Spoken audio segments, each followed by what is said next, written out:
सवाल आपके सामने है 36 या फिर 36वें राष्ट्रीय खेलों में फांसी का रामचंद्र ने निम्नलिखित में से किस खेल में 6 स्वर्ण पदक जीते थे। अब यार ये जो सवाल है वो करंट अफेयर बेस्ड है और आप लोगों को पता है कि करंट अफेयर रिलेटेड आपके इसी यूट्यूब चैनल पर वीकली करंट अफेयर डिस्कशंस में करता हूं। मेरे एप्लीकेशंस पर आप लोगों को मैं डेली करंट अफेयर के क्विजेस प्रोवाइड कर रहा हूं। तो करंट अफेयर की कोई भी चिंता आप लोगों को नहीं करनी है, मेरे एप्लीकेशन को डाउनलोड करके वहां से आपका करंट अफेयर का काम पूरा हो जाएगा, या फिर इस यूट्यूब पर जो वीकली करंट अफेयर्स की वीडियो दे रहा हूं वो आपका काम करा देंगी। लेकिन यहां पर आपको ये नेशनल गेम्स नामक एक टॉपिक दिया गया है, तो इस पर हम बात कर लेते हैं। तो नेशनल गेम्स जिसको हर 4 साल में आयोजित कराया जाता है, जो भारतीय राज्य, भारतीय यूनियन टेरिटरीज के एथलीट्स हैं वो इसके अंदर आकर कंपीट करता है। ठीक है। तो जो पहले मॉडर्न नेशनल गेम्स ओलंपिक की तर्ज पर आयोजित करे गए थे उसको लेकर आप लोगों से सवाल पूछ सकते हैं। 1924 में ब्रिटिश इंडिया के दौरान लंदन में आयोजन कराया गया था। ठीक है। तो जो इंडियन ओलंपिक एसोसिएशन है ना, आईओए, वो इसको आयोजित करती है। ओके। चलिए फिलहाल ये जो हशिका रामचंद्र है इनका संबंध तैराकी से है। 6 गोल्ड मेडल जीती थी ये लड़की। ठीक है। तो इससे पता चलता है कि इस लड़की का जो मल्टी टैलेंटेड होना, स्विमिंग की ही अलग अलग कैटेगरीज के अंदर इन्होंने 6 गोल्ड मेडल जीते थे। अगला सवाल है, भारत में किस राज्य को हरित क्रांति से सबसे अधिक परिवर्तन मिला था। से ग्रीन रेवोल्यूशन से रिलेटेड दुनिया भर के सवाल आज तक पूछा चुका है आपका एसएससी और बाकी के एग्जाम्स पे। जब हम हरित क्रांति या फिर ग्रीन रेवोल्यूशन की बात करते हैं तो ये एक उस समय की बात करता है जिस समय पर ग्लोबली ट्रांसफॉर्मेशन हो रहा था एग्रीकल्चर के क्षेत्र में, कृषि के क्षेत्र में। पर्टिकुलरली जो विकसित होने वाले देश हैं, यानी कि जो विकासशील देश हैं, जो डेवलपिंग कंट्रीज हैं। और इस समय आप लोगों को याद रखना है 1940 से लेकर 1960s में इस पर बहुत ज्यादा बातचीत हुई थी। इसके अंदर होता है क्या है ना, मैंने आप लोगों से पिछली क्लास में भी बात करी थी, HYV जिसको हम हाई यील्डिंग वैरायटी सीड्स कहते हैं, इनको इंट्रोड्यूस किया गया। जो केमिकल फर्टिलाइजर्स है उनको यूज करा गया, जो एडवांस्ड इरिगेशन मेथड्स है कृषि को करने के उनको लाया गया। उद्देश्य यही था कि जो फूड प्रोडक्शन है उसको इंक्रीज किया जा सके और देश सेल्फ सफिशिएंट बन सके। इसमें वीट और राइस मुख्य कृषि खाद्यान्न थे जिन पर जोर दिया गया था। तो इन्होंने पूछा है कि कौन से राज्य को इसका सबसे ज्यादा परिवर्तनशील राज्य आप मानते हैं, तो पंजाब इसमें मोस्ट ट्रांसफॉर्म्ड स्टेट के रूप में जाना जाता है, जिसको हमारे देश में 1960s में शुरू करा गया था।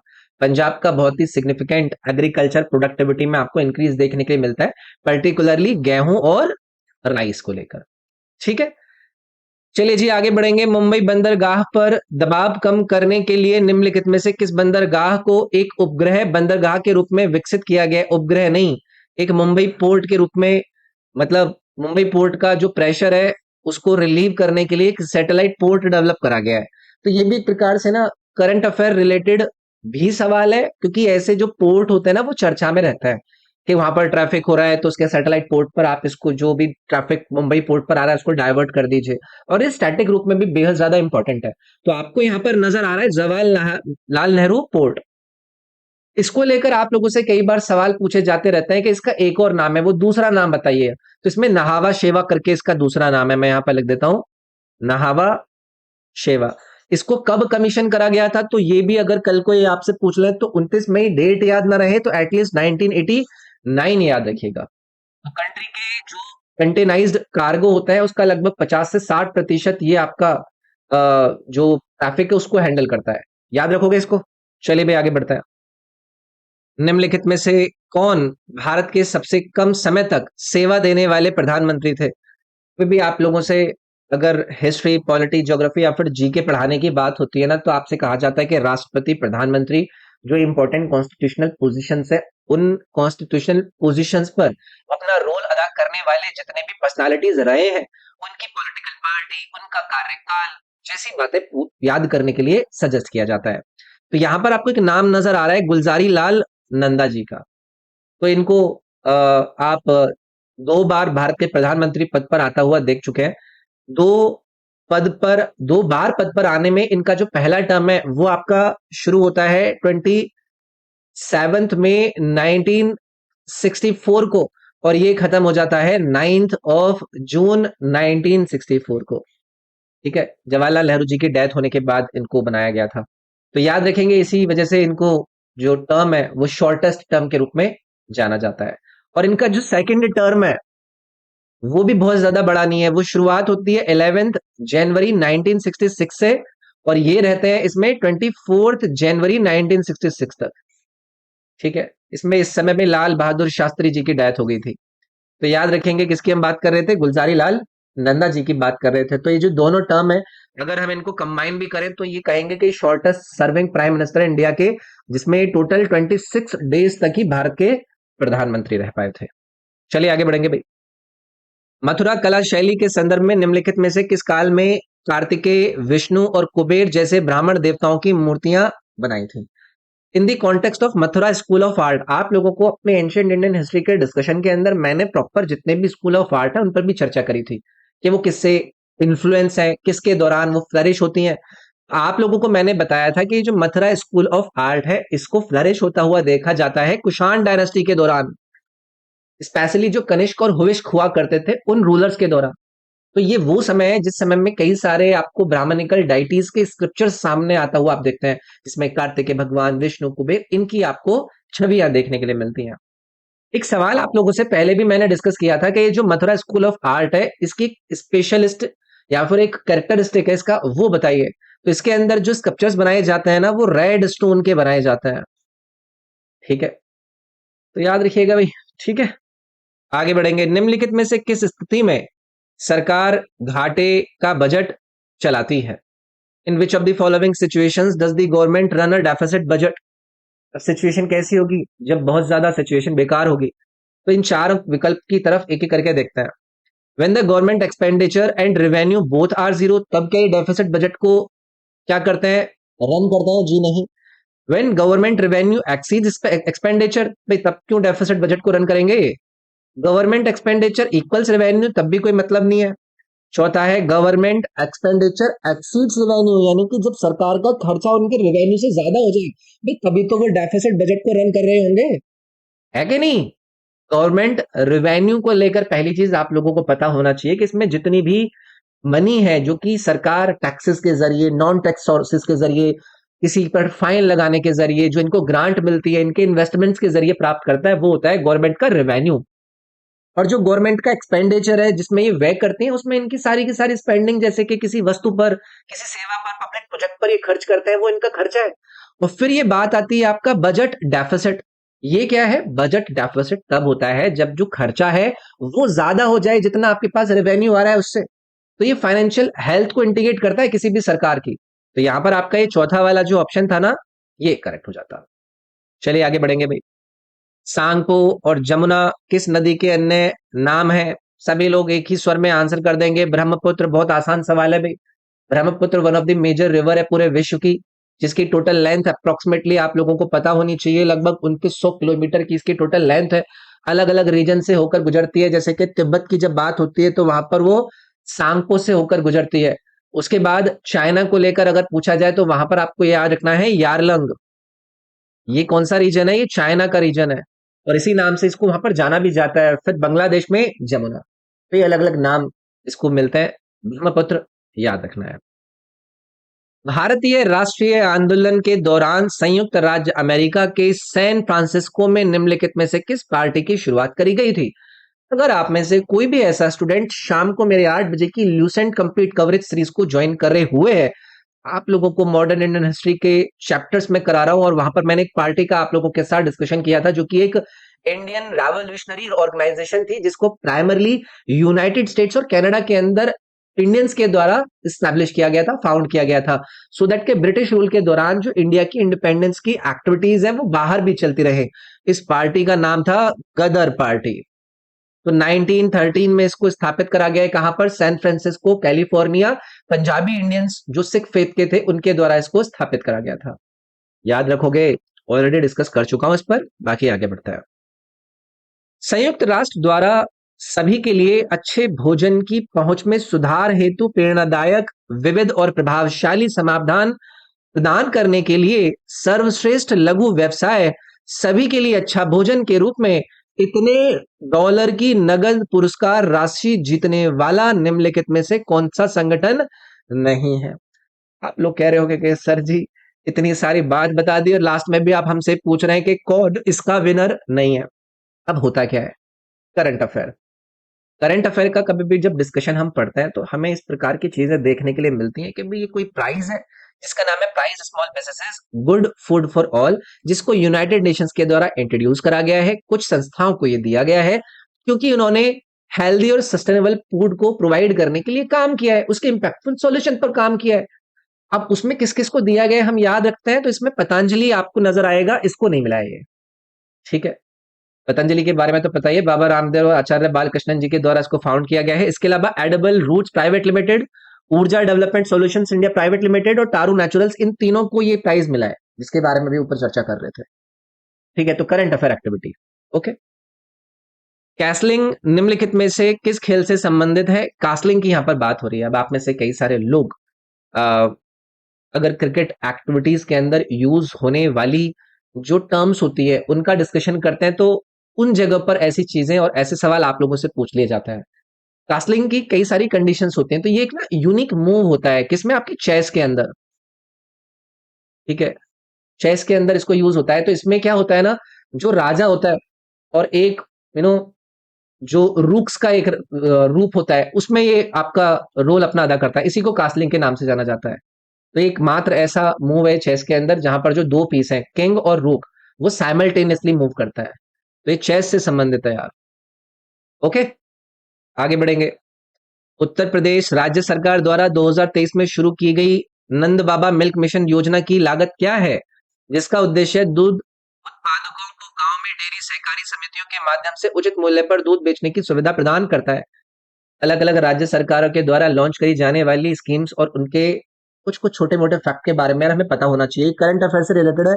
2023 में इसको लॉन्च करा गया था, मिशन का नाम था नंद बाबा मिशन मिशन। अब इसके अंदर जो टोटल कॉस्ट इनके ऊपर आई है वो है 1000 करोड़।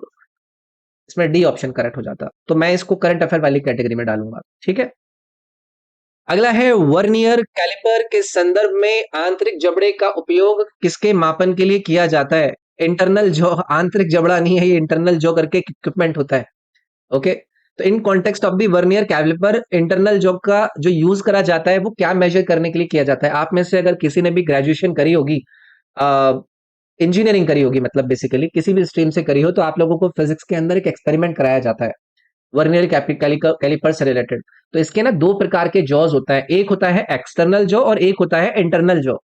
तो जो इंटरनल जॉ होते हैं उनको स्पेसिफिकली डिजाइन करा गया होता है कि जो इंटरनल डायमेंशंस होती हैं किसी भी ऑब्जेक्ट की, उनको मेजर करने के लिए। और ये इंटरनल जॉज होते हैं ना वो स्मॉलर भी होते हैं, और ये वर्नियर कैपिलर कैलिपर की टॉप पर आपको लोकेटेड नजर आएंगे। तो internal diameter of a hollow cylinder and pipes, ये वाला ऑप्शन आपका इसमें करेक्ट हो जाता, क्योंकि अभी जैसे मैंने बताया कि इंटरनल जॉ का आप यूज किसी भी ऑब्जेक्ट के इंटरनल डायमेंशंस को मेजर करने के लिए करेंगे। ओके, चले भाई। तो भाई ये आपको यहाँ पर एक टेबल दिया है इन्होंने, और इन टेबल में कॉलम ए का कॉलम बी के साथ आप लोगों को करना है मिलान। तो चलिए सारे के सारे एक बार फटाफट से देखते हैं। कॉलम ए में इन्होंने कुछ आपको नाम दिए हैं और कॉलम बी के अंदर इन्होंने कुछ उनसे संबंधित बातें दी है। पहला इन्होंने दिया है भाई ग्लूकोज। ग्लूकोज को लेकर आप लोगों को पता है कि ये बेस्ट ऑर्गेनिक सबस्ट्रेट है ना रेस्पिरेशन के लिए। सबको पता है कि ग्लूकोज प्राइमरी सोर्स है एनर्जी का, और इसको हम कंसिडर करेंगे बेस्ट सबस्ट्रेट के रूप में आपकी सेल्स के अंदर रेस्पिरेशन के लिए, यानी कि श्वसन के लिए। तो ग्लूकोज को हम किससे संबंधित करते हैं? यहाँ पर डी से संबंधित करते हैं। ठीक है, फिर दिया है इन्होंने ईस्ट। ईस्ट क्या है? ईस्ट सेल्स यूज करती है ग्लूकोज और बाकी के न्यूट्रिएंट्स को सो दैट कि ये फर्मेंटेशन को कैरी आउट कर सकें, जिससे एथेनॉल और कार्बन डाइऑक्साइड प्रोड्यूस होता है। तो यहां पर इसका मैचिंग किसके साथ जाएगा? Yeast uses nutrients for the fermentation process, तो यहां पर इसको हम सी के साथ रिलेट करते हैं। फिर इन्होंने तीसरा दिया है ग्लाइकोलाइसिस। ग्लाइकोलाइसिस एक मेटाबॉलिक पाथवे होता है जो कि ग्लूकोज को किसमें अंदर कन्वर्ट करता है? ग्लूकोज को कन्वर्ट करता है पायरुवेट के अंदर। ठीक है, तो अब यहां पर मेरे को अगर इन चार में से चुनना हो तो glucose is converted into pyruvic acid, तो यहां पर ये जो आपका बी वाला है इससे संबंधित हो जाता। बचा आपका पायरुविक एसिड, इसका आप एसोसिएशन किससे कर देंगे? ये की इंटरमीडिएट होता है मेटाबॉलिक पाथवेज के अंदर ग्लूकोज ब्रेकडाउन और एनर्जी प्रोडक्शन में। तो ये वाला आपका इसका सटीक बैठ जाता। तो इनको इंडिविजुअली याद रखिएगा। ग्लूकोज, यीस्ट, ग्लाइकोलिसिस और पायरुविक एसिड को लेकर आपको आज इस क्लास के अंदर 4 फैक्ट पता हुए हैं। आज के बाद इनसे रिलेटेड कोई भी बात पूछ ली जाएगी तो याद रखना है आपको। ओके, चलिए जी आगे बढ़ेंगे। यदि एक बार मैग्नेट को एक डोरी से लटकाया जाए तो उसका उत्तर ध्रुव किस दिशा की ओर संकेत करता है? If a bar magnet is hung from a string in which direction does its north pole point? यार नॉर्थ पोल है, उसको नॉर्थ पोल क्यों दिया गया है? क्योंकि वो नॉर्थ डायरेक्शन की तरफ ही उसको हाईलाइट कर रहा होगा। तो जब ये बार मैग्नेट होती है ना, इनको जब आप फ्रीली सस्पेंड कराएंगे तो अपने आप को ये नॉर्थ साउथ डायरेक्शन में अलाइन कर लेते हैं। तो जो नॉर्थ पोल होता है मैग्नेट का, वो geographic north pole of earth की तरफ आपको पॉइंट करेगा। और ये जो बिहेवियर होता है वो क्यों होता है? अर्थ के मैग्नेटिक फील्ड की वजह से होता है। तो बताओ, ऐसा सवाल भी पूछ लिया जाता है कभी कभी, सीधे सीधे आपको 2 नंबर देने के लिए। ठीक है, फिर से भाई आपके सामने 2 कॉलम दिए गए हैं और फिर से ये बायोलॉजी से रिलेटेड सवाल है। चलो भाई आ जाओ। कॉलम ए के अंदर आपको सब फाइलम दिए गए हैं और दूसरी तरफ एनिमल्स दिए गए हैं। पहला इन्होंने दिया है हेक्सापोडा। हेक्सापोडा को आप मॉस्कीटो के साथ मैच करेंगे। ठीक है, दूसरा है इसमें क्रस्टेशिया। क्रस्टेशिया को आप मैच करेंगे किससे? आपके डाफनिया से। ये जो पहला वाला ऑप्शन आपको दिया गया है। तीसरा इन्होंने दिया है मिरियापोडा। मिरियापोडा को आप किससे मैच करेंगे? जूलियस, यहां पर जो दिया है। फिर ये चौथा है आपका चाइलिस रेटा, जिसको आप लिमुलस से एक्सप्लेन करेंगे। तो आप में से आधे लोग कह रहे होंगे कि यार ये है क्या चीज, तो चलो एक एक करके इनके ऊपर डिस्कशन कर लेते हैं। चिंता नहीं करनी है किसी भी बात की। सबसे पहले आ जाओ आप हेक्सापोडा पर। हेक्सापोडा एक सब फाइलम होता है किसका? ऑर्थोपोड्स का।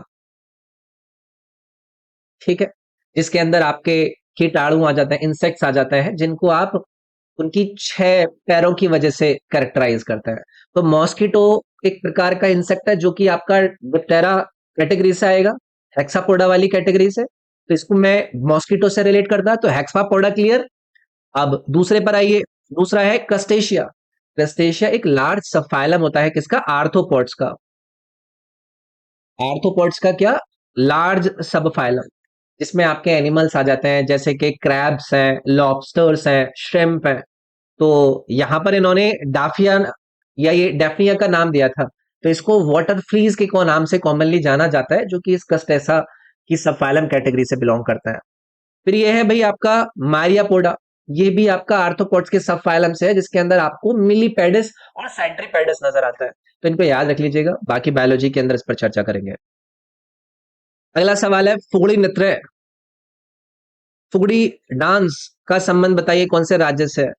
आप में से अगर कोई भी मेरी शाम को चलने वाली ल्यूसेंट की सीरीज से साथ रेगुलरली बना हुआ है, आप लोगों के साथ मैंने इस ट्रेडिशनल फोक डांस के परफॉर्मेंस को लेकर बात करी थी, जो कि गोवा की महिलाओं के द्वारा परफॉर्म करा जाता है कई सारे social occasions, specially Ganesh Chaturthi के फेस्टिवल पर। तो यार ये याद रखने होते हैं यार। ठीक है, तो आगे बढ़ता है।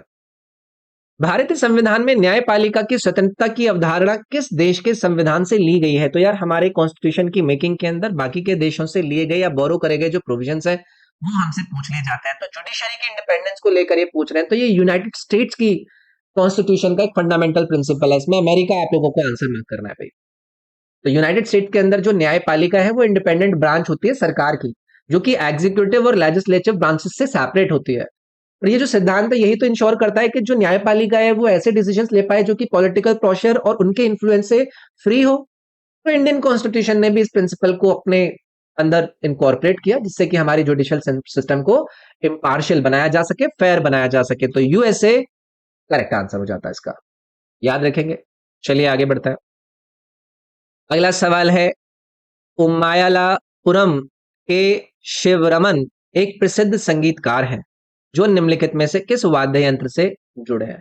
मैंने आप लोगों को कहा है कि कभी भी जिस साल भी आप पेपर देने जा रहा करो, उस साल के पद्म अवार्ड्स प्लीज देख लिया करो।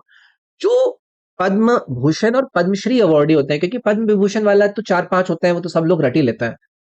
अब उसमें अगर आपको कोई भी आर्ट म्यूजिक या फिर किसी भी क्लासिकल कहाँ रहते हैं, किस, अगर वो डांस फॉर्म से जुड़े हुए हैं तो कौन से डांस से एसोसिएटेड है, किसी म्यूजिक पैटर्न से जुड़े हुए हैं कौन सा म्यूजिक पैटर्न है, किसी वाद्य यंत्र से जुड़े हुए हैं कौन सा वाद्य यंत्र है। तो इस तरीके के सवाल ये आप लोगों से पूछते हैं, और ये ज्यादातर पूछते हैं आपके जो हाल फिलहाल में पर्सनैलिटीज चर्चा में रहता है।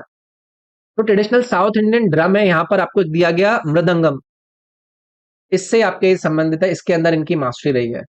तो याद रखिएगा, नाम था इनका उमायालापुरम के शिवरमन, प्रसिद्ध संगीतकार है जिनका संबंध मृदंगम से था। इन्हें पद्म विभूषण अवार्ड से सम्मानित किया जा चुका है, जो कि हमारे देश का सेकंड हाईएस्ट सिविलियन अवार्ड है, इनके म्यूजिक के अंदर दिए गए कंट्रीब्यूशन को लेकर। अगला सवाल है, रोटेला पंडुगा या रोटी उत्सव भारत के किस राज्य में मनाया जाता है? रोटी फेस्टिवल या फिर रोटेला पंडुगा। इसको रोटी फेस्टिवल के नाम से भी जानते हैं। एक यूनिक और ट्रेडिशनल फेस्टिवल है जो कि आंध्र प्रदेश राज्य के साथ अपना संबंध रखता है। तो आंध्र प्रदेश के नेलोर के अंदर ना एक प्लेस है, बारह शहीद दरगाह, मैं यहाँ पर लिख देता हूँ, बारह शहीद दरगाह, ये यहाँ पर आयोजित कराया जाता है। कहाँ पर? नेल्लौर में। ठीक है, तो इसको एनुअली कराया जाता है। मुहर्रम का जब मंथ होता है ना, मैं यहाँ पर लिख देता हूँ, मुहर्रम के महीने में इसको सेलिब्रेट करा जाता है। ओके, आगे बढ़ेंगे। बेलूर मठ की स्थापना ब्रिटिश भारत में निम्नलिखित में से किस समाज सुधारक ने करी थी? अगर आप में से कोई भी शाम के 8 बजे हमारी चल रही लूसेंट जीके के कवरेज को कवर कर रहे हैं, तो मैंने आप लोगों को बेलूर मठ के और उसके संस्थापक और डेट एंड ऑल इन पर बात करी थी। तो 1897 में बेलूर मठ की स्थापना करी जाती है स्वामी विवेकानंद जी के। आप लोगों को पता है कि रामकृष्ण परमहंस के बेहद फेमस और चीफ शिष्य थे ये, और इन्हीं का ये रोल रहा है कि जो भारत की दार्शनिक वेदांतास की फिलॉसफी है, योगा की फिलॉसफी है, उनको वेस्टर्न कंट्रीज के पास पहुंचाने का इनका मेन रोल रहा है।